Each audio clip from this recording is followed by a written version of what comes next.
Hello there, BoBo, the Bitcoiner is back. On my trip this week, my friend was teasing me. You need to travel more often.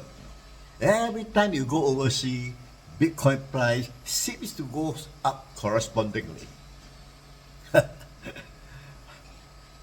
agree. I had better travel more. I left Singapore on the 25th of February. The next day, suddenly the price shot up. What is remarkable is it shot up from $50,540 on the 26th to $62,974 on the 27th of February, up $12,434 in just a matter of 3 days. 25%.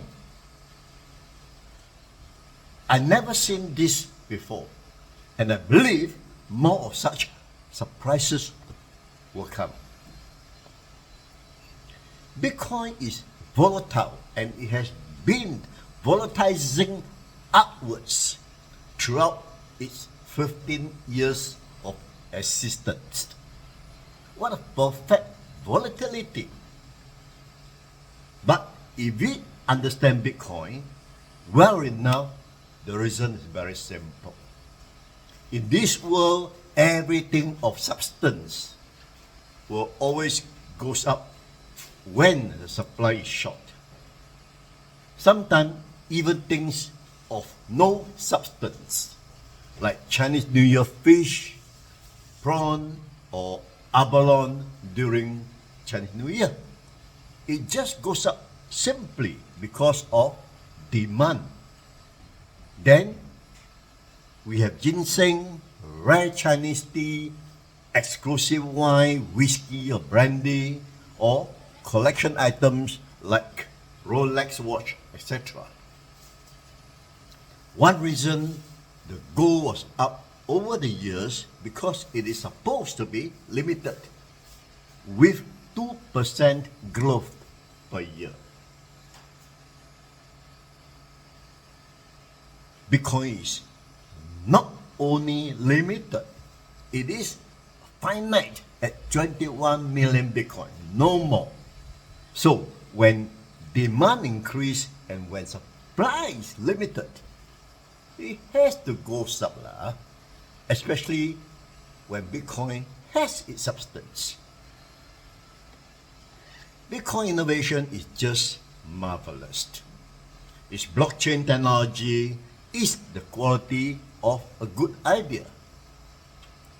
It does what the internet did to the media and commerce.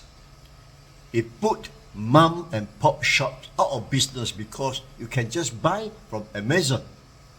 Same thing is happening to the financial services. Threatened by Bitcoin technology, that is why Jamie Dimon is nervous. You can always judge the substance and quality of a good idea, by the degree of its hostility and resentment. People who has the power and influence don't like it if you are onto something better, like Martin Luther King. He had some detractors in really high places, and it ends up costing his life. He is taking a stand for the human rights and civil rights for the black. But if nobody care about what is your good idea, then it wouldn't have been a good idea. Just like every innovation, the internet was feared, air travel was feared, radio was feared, television was feared, electricity was feared. These are great innovations from the 1900s. Electricity or electrical wire were feared. It's like these demons are coming out and going to ruin the world. It's going to poison everybody. Come on.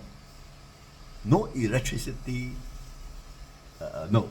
I mean, electricity is awesome. It makes life so good. It makes what we are doing possible. And blockchain is the same thing. Bitcoin is the same thing. It's a big, big idea that is here to stay.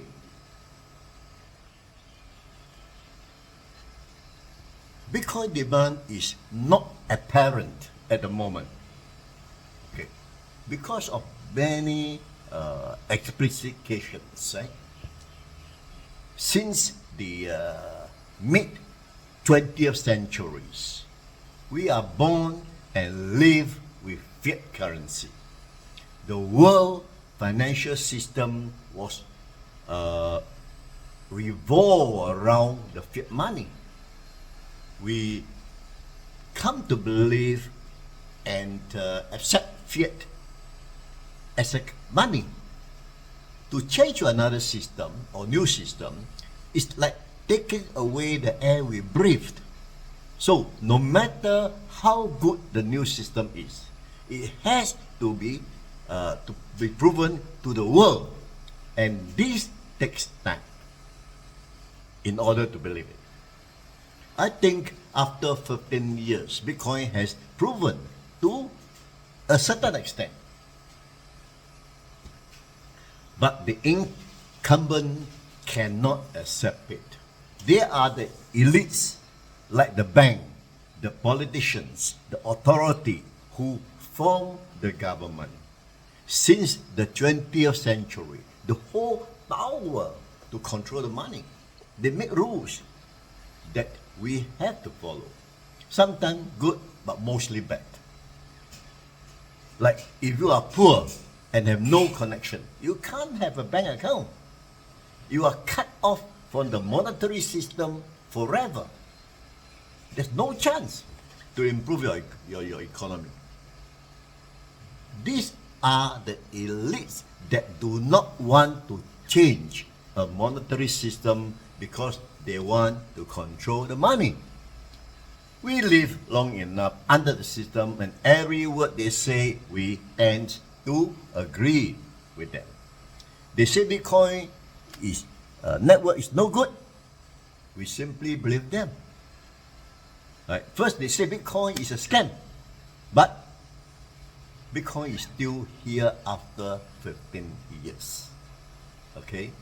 They say Bitcoin is only used by criminals, and we believe them. Despite now proven, most criminals prefer fiat money because it cannot be traced.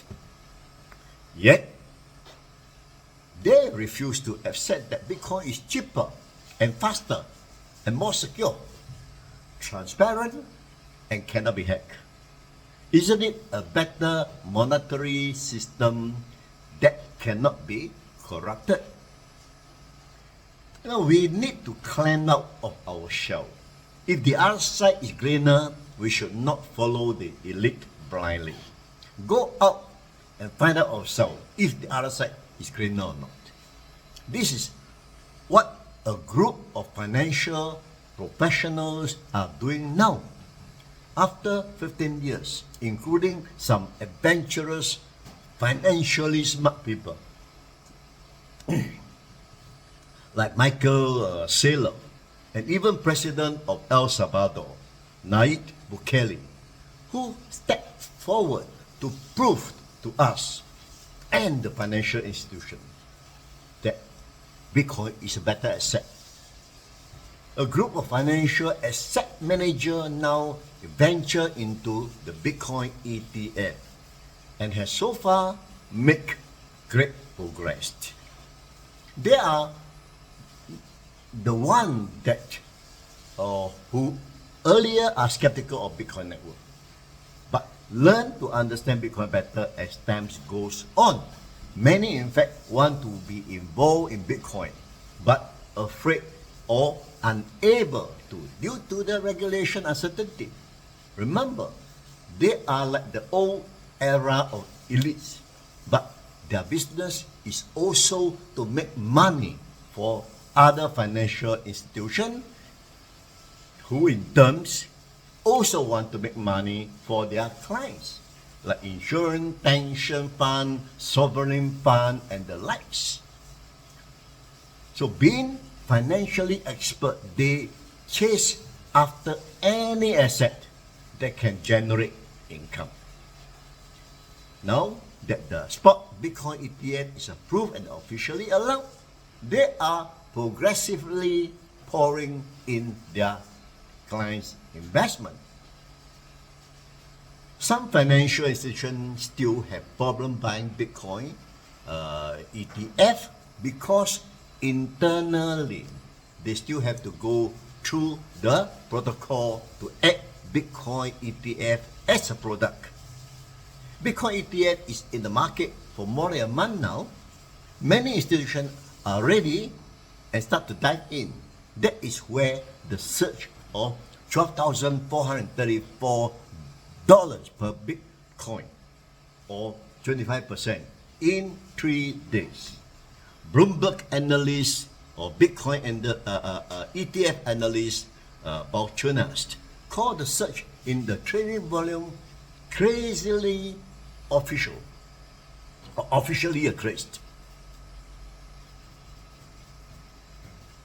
The record puts pressure onto the mega brokers like Morgan Stanley, UBS, and Merrill Lynch to offer Bitcoin ETF to their clients. Imagine being a Morgan advisor and your client wants BlackRock Bitcoin ETF, and you say, I don't have access to it. My platform don't allow it.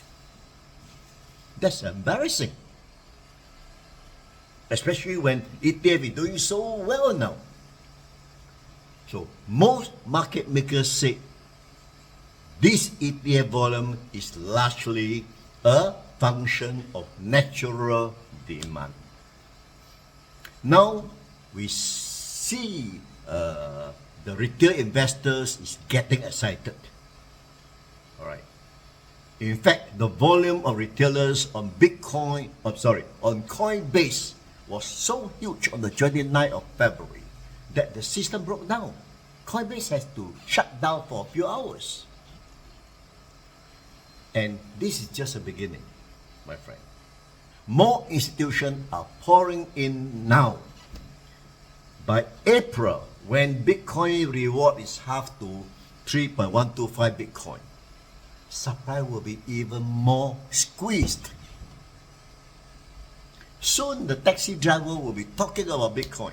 The market, an uncle will be talking Bitcoin. Afraid by that time, it may be too late, my friend. If you are not into Bitcoin yet, think double hard. Catch the always upward volatility train to the next station to catch the rocket to the moon. It is coming, my friend. It is coming. Watch out, okay? Thank you for watching. See you next time. Bye-bye.